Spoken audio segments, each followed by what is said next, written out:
¿Qué tal todos los que nos ven esta noche en el programa Rompiendo Cadenas?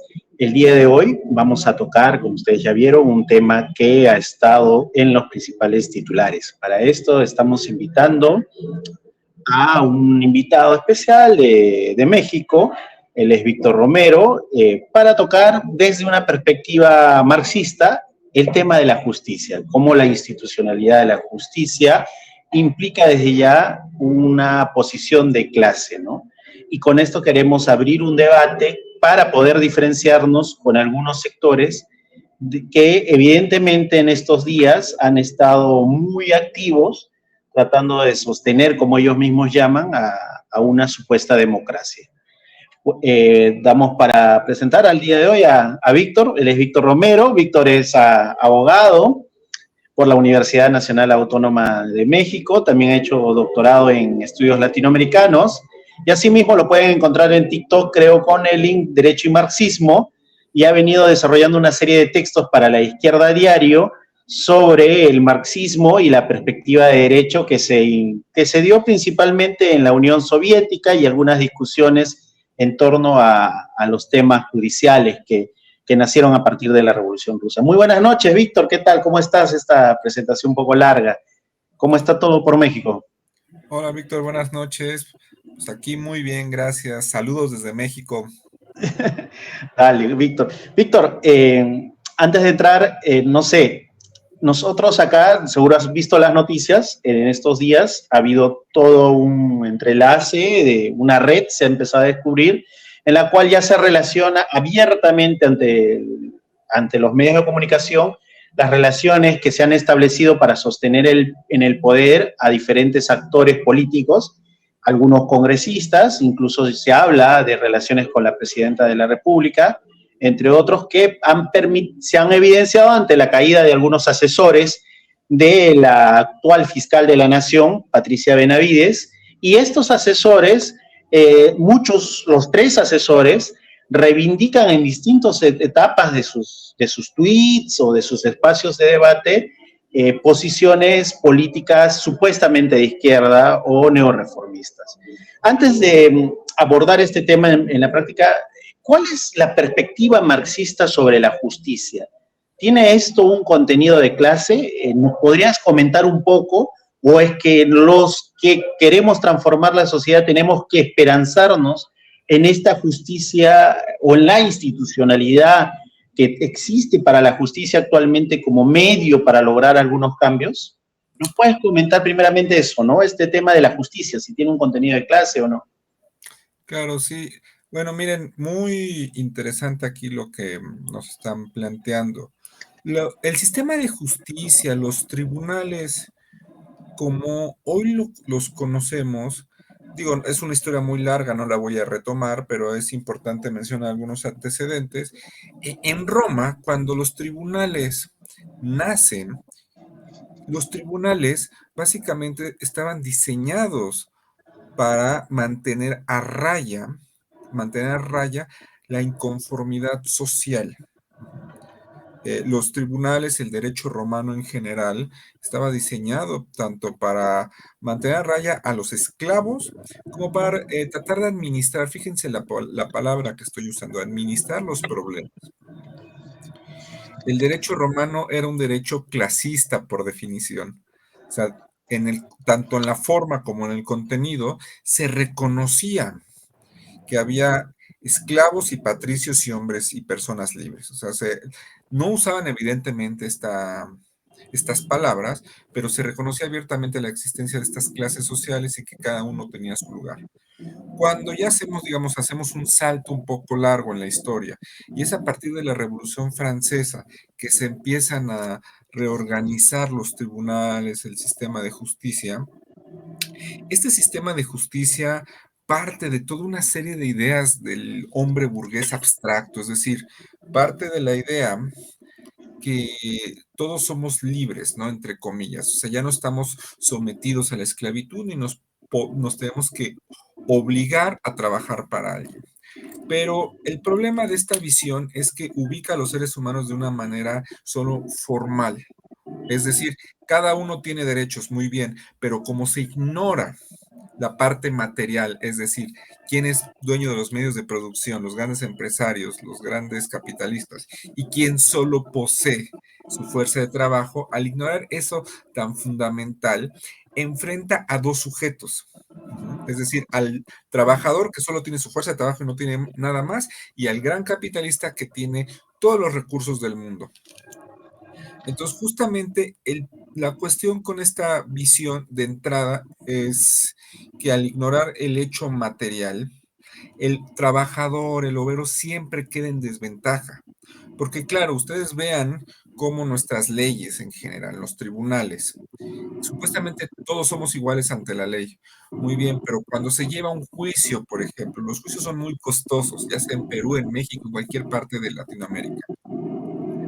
Es mucho recurso que un trabajador no puede estar devengando, es mucho tiempo también.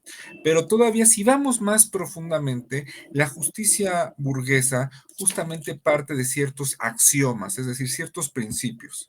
Y un principio inamovible, es la propiedad privada, la gran propiedad privada. Ustedes lo pueden ver en nuestras constituciones y cómo a partir de ahí se reorganizan los sistemas judiciales. O sea, la gran propiedad privada es un principio intocable. Incluso yo me atrevería a decir que es un principio superior a los derechos humanos, incluso en su forma más humanista.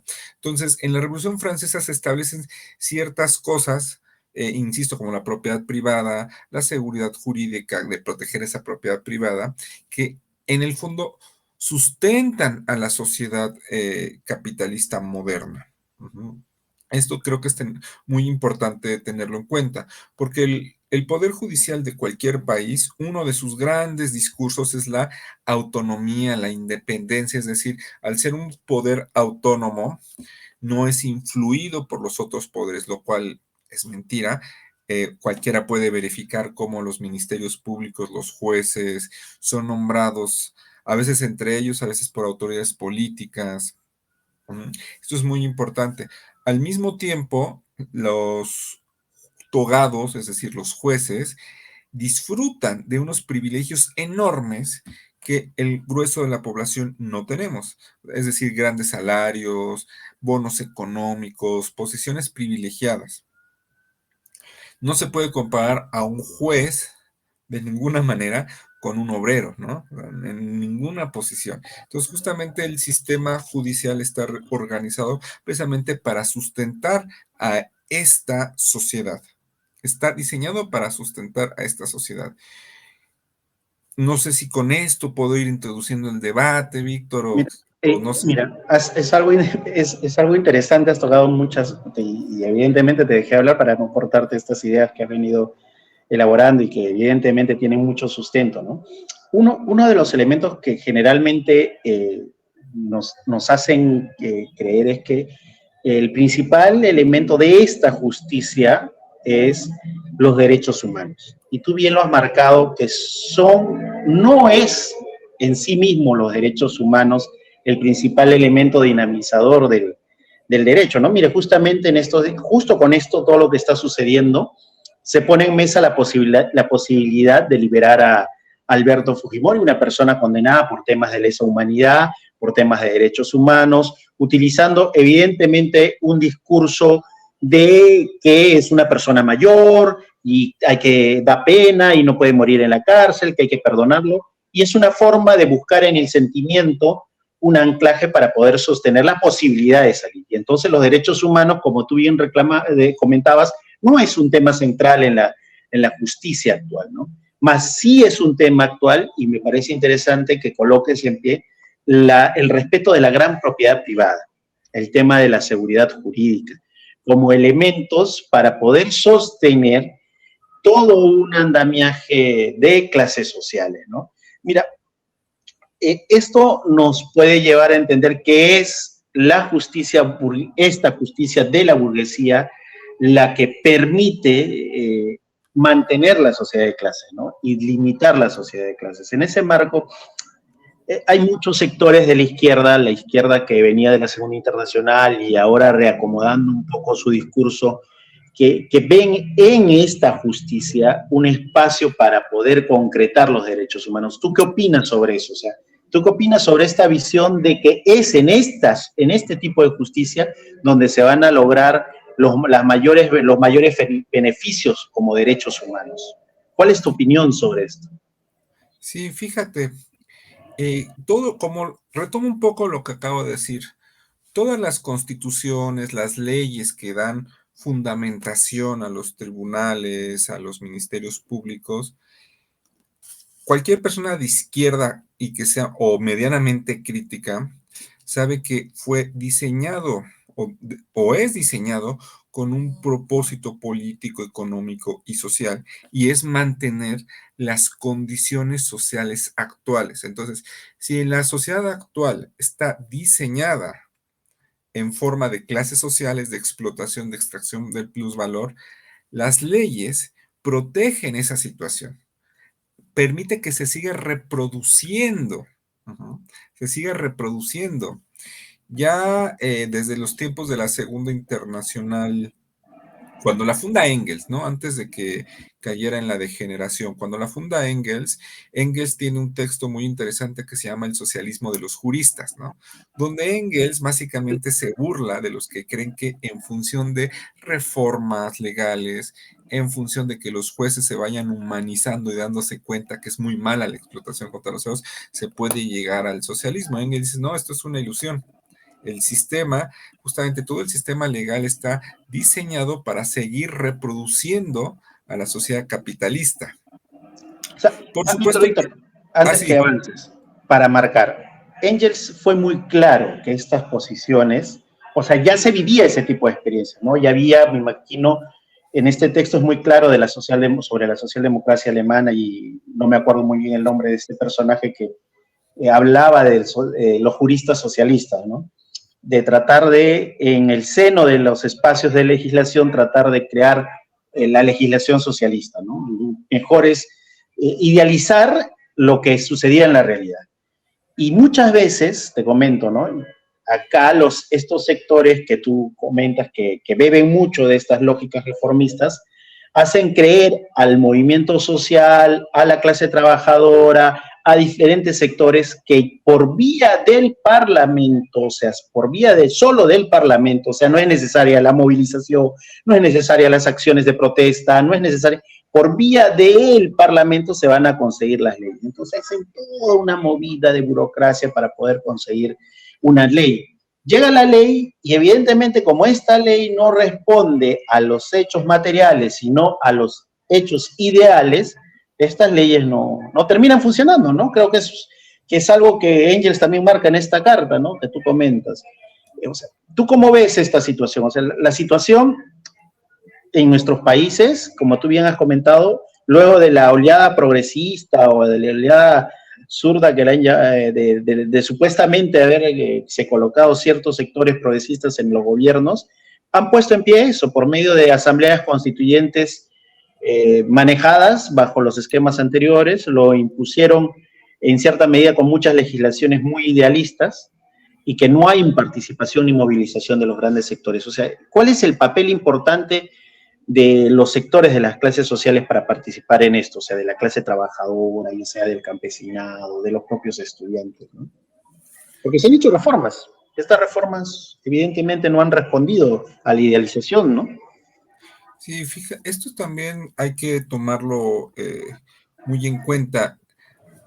En el socialismo hay una tradición que es del parlamentarismo revolucionario, es decir, los socialistas no se niegan, no nos negamos a participar en un parlamento burgués, pero siempre se remarcan que desde el Parlamento no se pueden hacer los cambios estructurales o un cambio revolucionario de la sociedad simplemente no es posible, porque precisamente las leyes están diseñadas para que eso no se pueda hacer, tan sencillo como que es un delito el pretender atentar contra la gran propiedad privada. O sea, es un delito, o sea, simplemente está prohibido.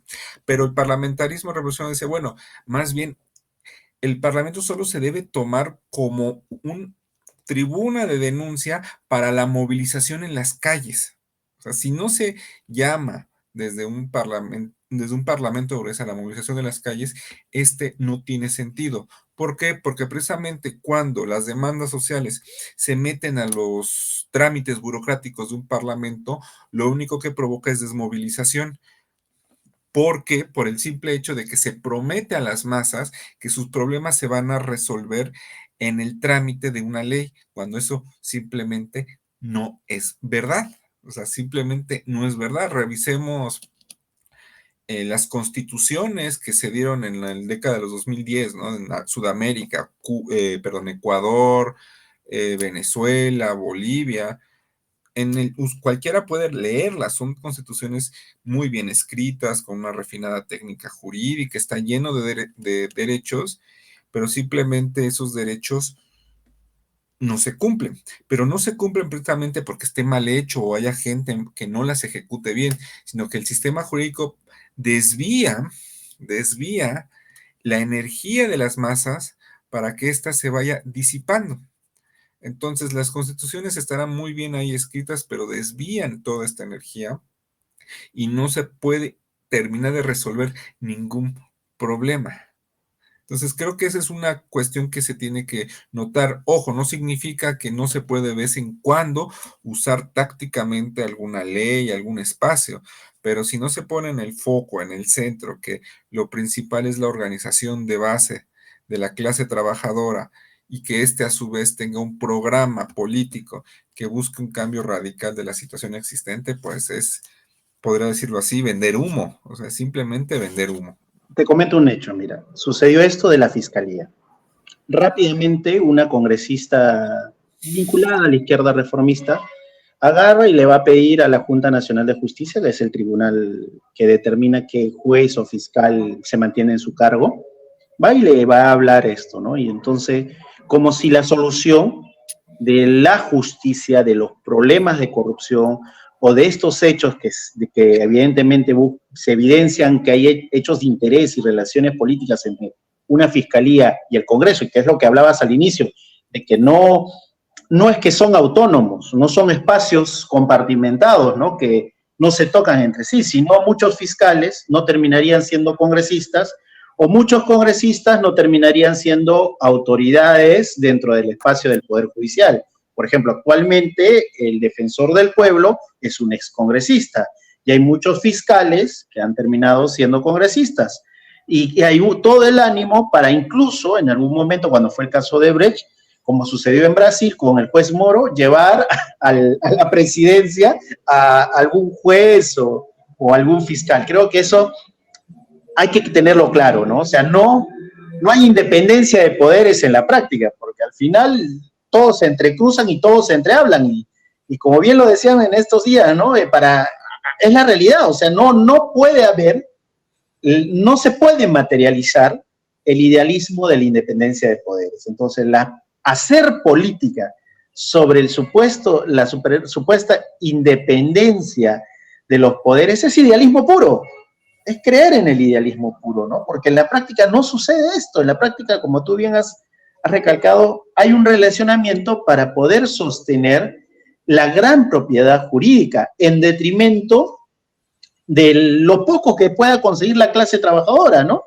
En detrimento de lo poco que pueda conquistar los sectores precarizados, en detrimento de lo poco que pueda conquistar en algún momento el campesino o algún otro sector como los movimientos LGTBI o como los estudiantes, etcétera. O sea, la intención, creo que tú lo has marcado muy claro, es llevar a ese espacio para diluir las fuerzas, hacer creer a la mayoría que por vía de ese espacio, por vía de recolección de firmas, por vía de tramitar una ley dentro de los esquemas actuales, y más aún nosotros que tenemos, que es un esquema nacido a partir de un autogolpe que fue el de Fujimori, evidentemente lleva a dilapidar el movimiento, ¿no?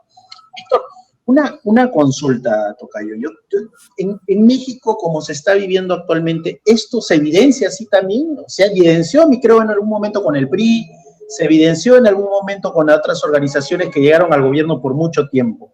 Nosotros actualmente ya es cada vez más constante. Es tanto así que la población no busca defender ninguno de estos sectores. Entonces vemos también que las movilizaciones son pequeñas, porque en cierta medida la justicia ya no es justicia si se demora, ya no es justicia, tenemos mucha gente que hay desaparecidos, que hasta ahora no se encuentran los cuerpos durante los años 90, 80 y que no tienen hasta el momento justicia. Y que los juicios se demoran una eternidad, etcétera. Entonces, darle esperanza, creo, ahí es completamente mentira, ¿no? Y creo que una cosa que tú marcas es la movilización. La movilización es un instrumento importante de las clases explotadas. En ese sentido, ¿qué sucede en México? Es muy parecido a lo que sucede acá en Perú. Sucede este tipo de hechos de corrupción tremendos en los cuales vinculan la presidenta se vincula con la fiscalía, etcétera.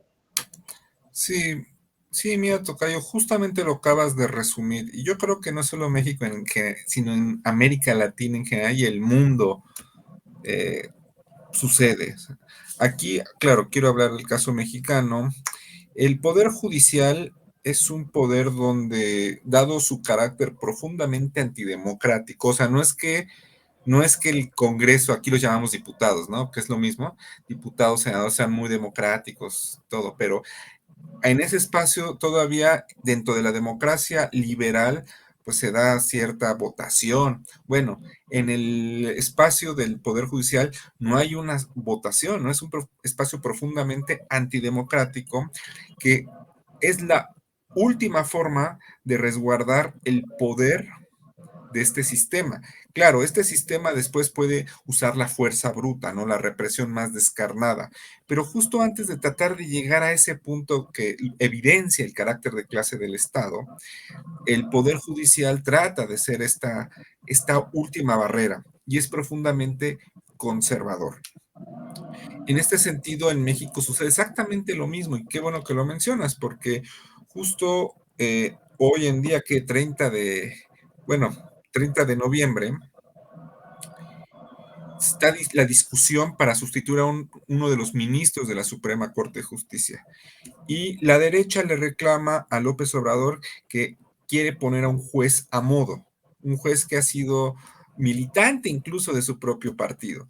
Pero justamente la cuestión es que la derecha se queda callada porque cuando ellos gobernaron hicieron exactamente lo mismo. O sea, todos estos gobiernos, ya sea de la derecha o los autollamados progresistas, ubican como jueces a gente leales a ellos y a sus proyectos, porque precisamente el Poder Judicial sigue siendo ¿cómo se llama? Este último candado dentro de la civilidad burguesa, dentro de la legalidad burguesa, para mantener a raya cualquier inconformidad social. Entonces esto es parte de su naturaleza incluso. Justamente debatía con alguien, ¿y cómo podría ser un poder judicial diferente? Pues de entrada, retomando ejemplos de la Comuna de París, de la Revolución Rusa, donde los jueces primero fueran revocables, o sea, fueran elegidos por sus electores y al mismo tiempo completamente revocables, que tuvieran un sueldo promedio, porque también algo que ofende profundamente a las clases trabajadoras y populares es que reciben sueldos millonarios, ¿no? Mientras la mayoría vivimos una precariedad, unos les cuesta terrible trabajo sobrevivir con su propio trabajo. Te comento algo, ¿no? Acá supuestamente el salario del docente universitario tiene que ser equiparable con los de los jueces. Pero el salario de los docentes universitarios está aquí y el de los jueces ya corrió mucho. Entonces, todos estos días ha habido muchas movilizaciones, ¿no? Y los docentes tratando de equiparar. Es casi una ilusión. Lo que gana, porque es al final una aristocracia, lo que gana esta aristocracia es inmensamente superior, ¿no? Leí el otro día lo de Argentina, ¿no? Ingentes cantidades de dinero de personas que lo único bueno es firmar una resolución, que ni siquiera ellos mismos lo hacen, que lo hace un secretario o un trabajador del mismo Poder Judicial, ¿no? O sea, es increíble cómo se sostiene esta aristocracia. Y no sé si podrías continuar con esto que comentabas de la Comuna de París, que es importante, ¿no? Porque eso en la práctica debería ser aterrizado, vinculado a las propuestas que debemos lanzar frente a este tipo de hechos que se van evidenciando durante nuestros últimos tiempos, ¿no? Como lo que tú estás comentando con lo de Morena, ¿no? Claro, entonces continuando con lo que decía, la Comuna de París y la Revolución Rusa dieron un giro auténticamente radical, ¿no? Porque primero, los jueces eran revocables. Segundo, por sus propios electores. Segundo, tenían el sueldo promedio de un trabajador. Esto es muy importante, porque también el Poder Judicial es tan conservador, porque representa enormes privilegios, lo acabas de decir. O sea, en Argentina, en México, la Suprema Corte es quizá una de las mejores pagadas de América Latina, si no es que es la mejor. O sea, son cantidades inimaginables de dinero. Y justamente es una codicia, o sea, para los funcionarios judiciales es la codicia de llegar a esos puestos. Entonces, no tienen problema de mantener un sistema injusto cuando se ven beneficiados por él. Entonces, implicaría la remoción, implicaría, por otra parte, un salario promedio e implicaría que la gente, o sea, los trabajadores en general, se involucran en la impartición de justicia. Porque también este es un argumento que les encanta. Es que dicen, es un trabajo súper especializado y como es súper especializado, se necesita pagar muy bien. Bueno, es súper especializado, primero porque ellos a propósito lo han hecho terriblemente difícil. Lo han hecho terriblemente difícil. A los que nos ven una invitación, pues Franz Kafka, el gran escritor, tiene un libro que se llama El Proceso. Entonces ahí él describe cómo una persona normal ve todo un proceso judicial y realmente y lo describe de una forma tan enredada que no se entiende. Y justamente así es, para la gente no especializada, así es. Pero la cuestión es que estas leyes las han hecho tan sofisticadas que precisamente es para que solo unos cuantos las puedan entender. Entonces, de lo que se trataría es de que las leyes no tuvieran que ser tan difíciles y, por lo tanto, que cualquier persona pudiera ejercer la facultad de juez. Ya después en la Revolución Rusa hicieron algo muy interesante. Un obrero se colocó como juez y a veces tenía apoyo de un abogado, pero fíjense, tenía el apoyo, el abogado no era ni el centro ni el principal, era solo un apoyo técnico y era el obrero el que impartía realmente justicia, porque en el sistema actual no se imparte justicia, se administra. ¿Qué significa? Los problemas siguen ahí. O sea, los problemas siguen ahí. Lo único que se hace es dar ciertas cosas para que el problema no estalle, o sea, que la cuestión social no estalle. Hablas de los desaparecidos, Tocayo, pues aquí en México el problema de los desaparecidos ya es un problema de hace 20, no, casi 30, no, de más de 30 años. Y justamente, ¿qué hacen? Pues los procesos son muy largos, de vez en cuando se encierra a alguien, pero la cuestión no se resuelve. Entonces sigue habiendo desaparecidos, los que todavía no se encuentran, no se sabe nada de ellos, son las propias familias las que se han organizado para irlos a buscar, pero ya ni siquiera vivos, a veces ir a buscar los cuerpos. Y la entre comillas, justicia burguesa, pues bien, gracias, ¿no? Se sigue parando el cuello, pero esta experiencia que les conté es una experiencia que ha pasado en la vida real, porque luego nos acusan de decir, bueno, es que ustedes dicen cosas inaplicables, no, por el contrario, son experiencias que han pasado, pero que justamente el sistema actual se mantiene también en función de la fuerza bruta. O sea, si quisiéramos cambiar, pues se aplicaría la fuerza del Estado, ¿no? Para reprimir y que todo se mantuviera igual. Víctor, marco algunas cosas que vas diciendo, ¿no? El tema de la revocabilidad, el tema del sueldo promedio de los trabajadores para este tipo de personas. Y un tema que me ha quedado muy interesante es el tema de cómo simplificar el derecho, ¿no? Cómo administrar el derecho, cómo involucrar a otras personas dentro de este espacio. Y muchos dirían, oye, pero eso no se puede, ¿no? O sea, el derecho tiene una doctrina, tiene elementos de jurisprudencia, tiene una serie de elementos fuerza que sostienen todo el aparato del derecho. En ese marco, ¿qué sucedió? Porque te escuché un poco el tema de la Unión Soviética. ¿Qué sucedió en la Unión Soviética en los primeros años? Tú que conoces un poco este tema, ¿cuáles fueron los cambios que se dieron en el tema de justicia? Antes, evidentemente, del proceso de estalinización. ¿Qué es lo que es? ¿Cómo se dieron algunos cambios? ¿Qué se propusieron? ¿O qué es lo que más o menos se puso en mesa al establecerse el intento de una nueva sociedad, al tratar de construirse un Estado alterno al Estado burgués? ¿Cuál tú consideras que son estas cosas que empezaron a germinar ahí, no? Sí, mira, yo creo que uno de los elementos centrales y básicos fue el propio Soviet o Consejo, donde todos los trabajadores, todas las personas tenían el derecho de participar y de decidir. Justamente el Soviet, una de sus características es que a diferencia de la justicia moderna burguesa, es una instancia única donde se concentraba lo legislativo, lo ejecutivo y lo judicial, pero no judicial en el sentido actual, sino de cómo resolver los problemas de la cotidianidad.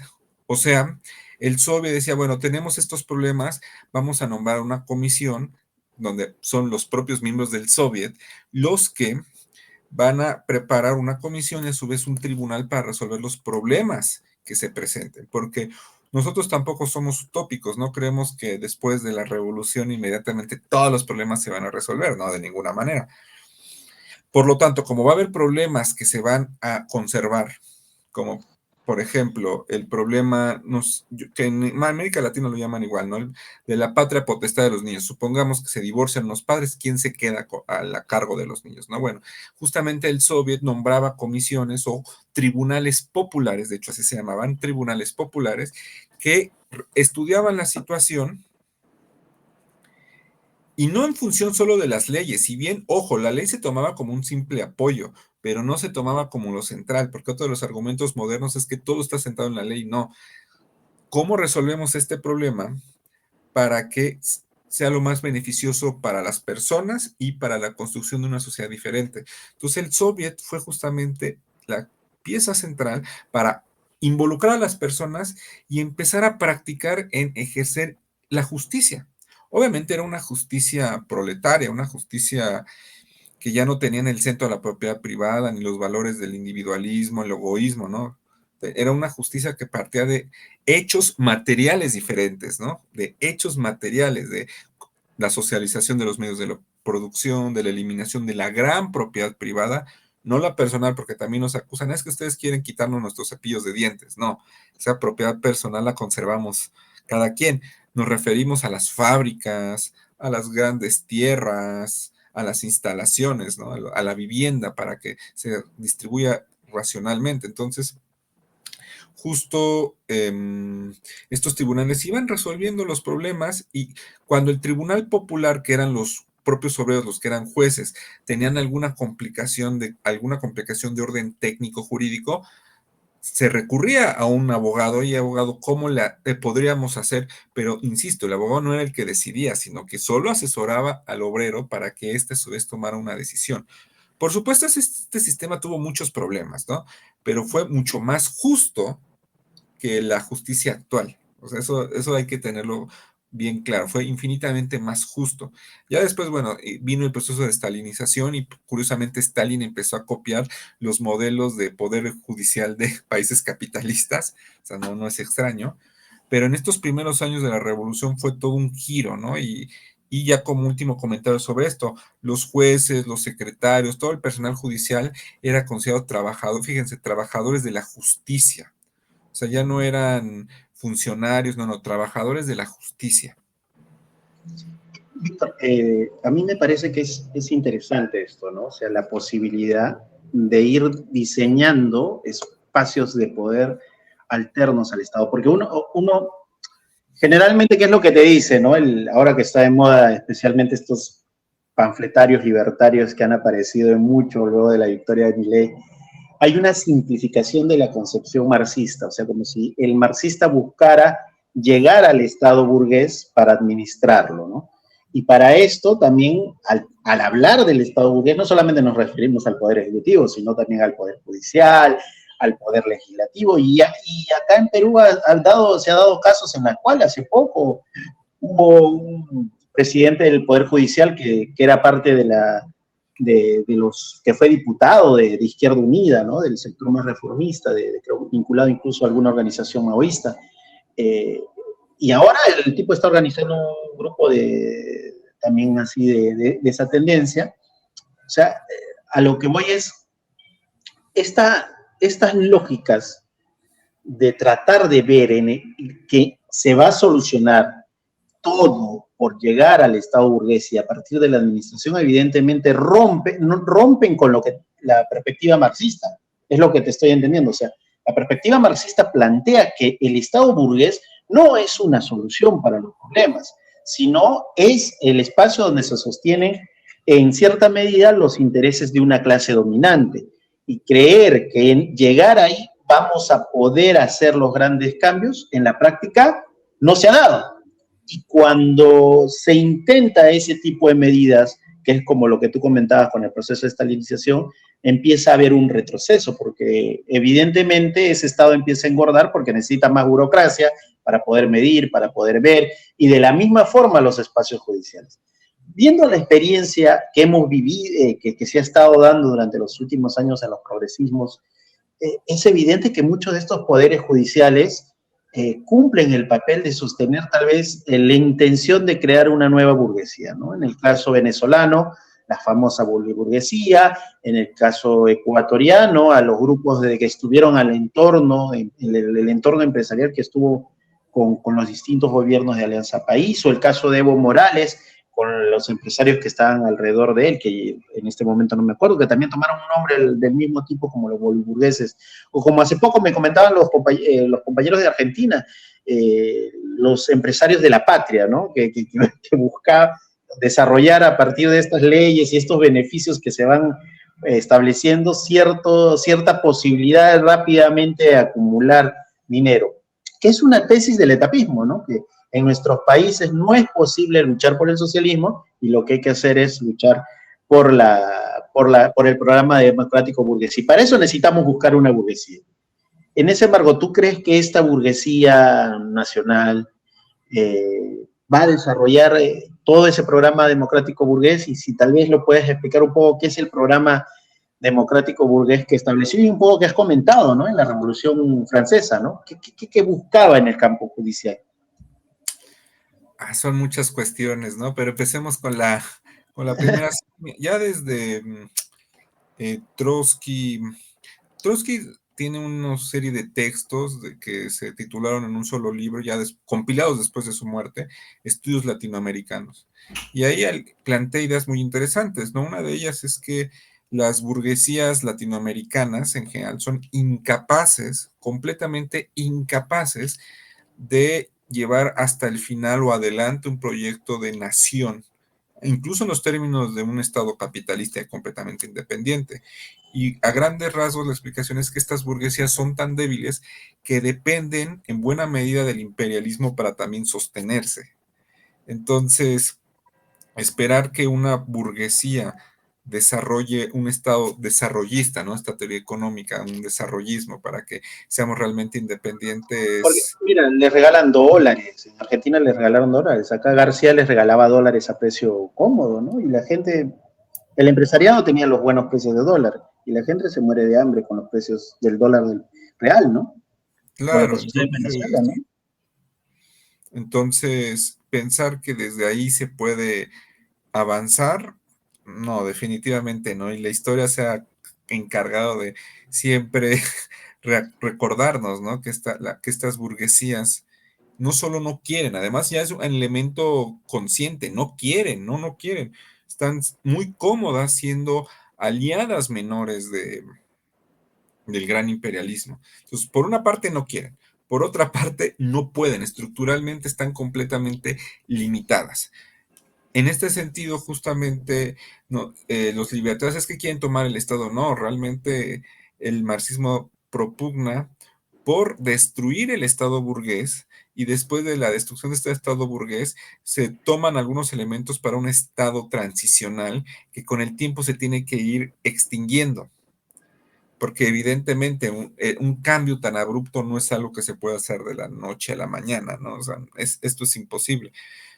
Pero ese Estado burgués tiene que derrumbarse, es decir, fuerzas represivas, ejército, policía se tiene que desaparecer, la alta burocracia también, y se tienen que sustituir por los obreros que tomen en sus manos la dirección, obreros trabajadores en general, ¿no? Evidentemente, trabajos de la educación, del campo, que tienen que tomar en sus manos la dirección de este estado transicional.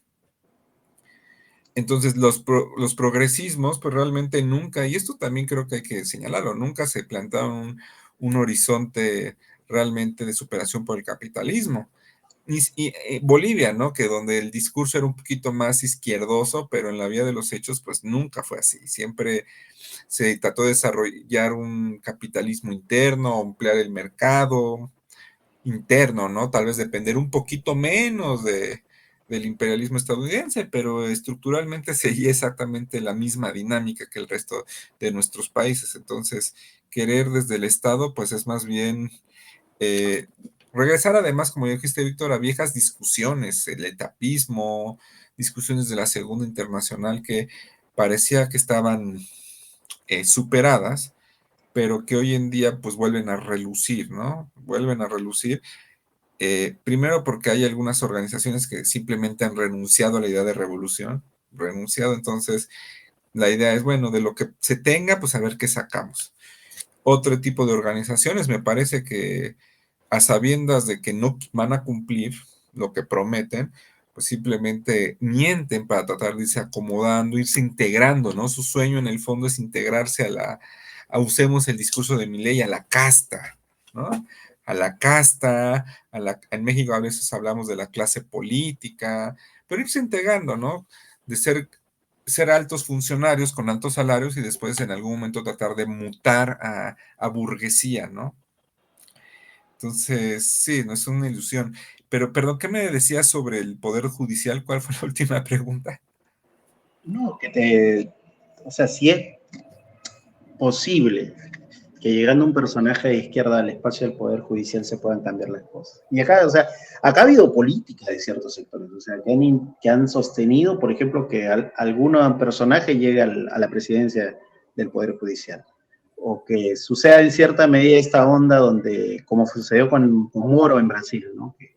Que cumpla un papel preponderante en hechos de corrupción y pueda ser candidateable, ¿no? Acá ha habido fiscales muy parecidos, ¿no?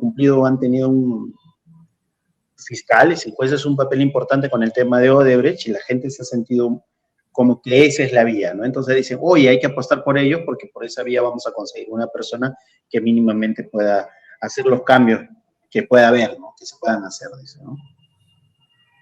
Es lo Sí, realmente existente, dicen, ¿no? sí, no, eso también me parece o sea, es una ilusión que desde que una persona que ni siquiera son tan de izquierda, ¿no? A veces me parece son izquierdas dentro del margen político burgués, eh, pero en fin, que una sola persona pretenda cambiar una estructura social completa, además es un total desconocimiento de cualquier proceso histórico y social. Aún suponiendo, vamos a suponer sin considerar que tuviera muy buenas intenciones, justamente la institucionalidad está diseñada para poner ciertos límites, ¿no? Por ejemplo, los altos salarios de los jueces son ley, o sea, hay una ley donde especifica que van a ganar esa cantidad. Entonces, un juez dirá, bueno, pues habría que ser un poco más moderados, pero no, como la ley exige que ganen cierta cantidad, no se puede modificar. Y por supuesto, los jueces van a ofrecer una resistencia muy tenaz, muy activa de, no, pues a mí no me vas a bajar el sueldo, jamás me vas a bajar el sueldo. Entonces, que una sola persona realmente es un cuento, ¿no? Es un cuento, la verdad, nos quieren vender humo. No, yo creo que están vendiendo humo, están buscando resistir en medio de esta debacle que están viviendo mucho los progresismos. Yo creo que la intención nuestra el día de hoy, Víctor, para ir cerrando, es marcar esa diferencia. O sea, nosotros no consideramos que bajo esta lógica de este Estado, un Estado que, como bien Maquiavelo retrataba, representa las tres lógicas de organización de poder, ¿no? De la democracia, representada un poco en el Congreso, la aristocracia, que es esto del poder judicial, y la monarquía representada en el poder legislativo, ¿no? Una tendencia a tratar de sostener espacios en los cuales tarde o temprano van a mostrar su verdadero rostro para sostener los beneficios o los intereses de la clase dominante, ¿no? Y lo que nosotros estamos viviendo hoy en Perú, no por nada está en una coyuntura de crisis económica en la cual nos encontramos en recesión, y creo que todo el mundo, y se van a evidenciar cosas como esta y más. ¿Por qué? Porque para las burguesías, no solo locales, sino las del imperialismo, hoy más que nunca necesitan estados que puedan viabilizar rápidamente el aumento de sus tasas de ganancia, rápidamente puedan sostenerlo, ¿no? Entonces, a nivel internacional hay una necesidad de presionar a los gobiernos, ya sean progresistas o de derecha, a que puedan llevar adelante un programa de beneficio para ellos, ¿no? Por eso que no es de extrañarse que estos progresismos de esta década terminen más a la derecha que los anteriores. ¿Por qué? Porque hay una presión de aumentar la tasa de ganancia a nivel internacional. Entonces, en ese marco es la intención de esto, Víctor, y te doy tus palabras finales. O sea, el día de hoy queríamos conversar un poco de esto. ¿Por qué? Porque suele suceder que en sectores de la izquierda se ve con buenos ojos, como tú bien acabas de decir, dejar la movilización e ir a buscar un espacio dentro del Congreso para poder conseguir una nueva ley. O que por la vía judicial de cualquier despacho, las personas vayan a lograr justicia, ¿no? Y casos tan emblemáticos como el caso propio de Pedro Castillo y de otros no han podido conseguir eso, ¿no? Porque en el fondo hay que entender que es la institucionalidad burguesa la que sostiene los intereses de las clases dominantes. Y clases dominantes que no son solamente locales, sino que estas clases dominantes locales dependen de otros de afuera para poder sostenerse. Tal vez tus palabras finales, Víctor, para poder cerrar y enfocar un poco esto, ¿no? Entender que la justicia burguesa, como la estamos viendo hoy, sirve para eso, para sostener los intereses que tú bien lo habías enmarcado, relacionados en la propiedad privada y en la gran propiedad privada y en la seguridad jurídica de esto, ¿no? Porque no estamos hablando del terreno del trabajador o lo poco que haya podido conseguir un trabajador de X o Y sector. Lo que estamos hablando es de la opulencia, de la gran cantidad que ha conseguido sectores a partir de la acumulación de diferentes formas, ¿no? Un poco eso, Víctor. Sí, pues la verdad es que algo que también quisiera resaltar como comentario final, que toda esta ideología que acompaña al poder judicial, a la institución en general, no a la institucionalidad, porque se ha convencido a la población en su mayoría, ¿no? En su mayoría de que es la única vía.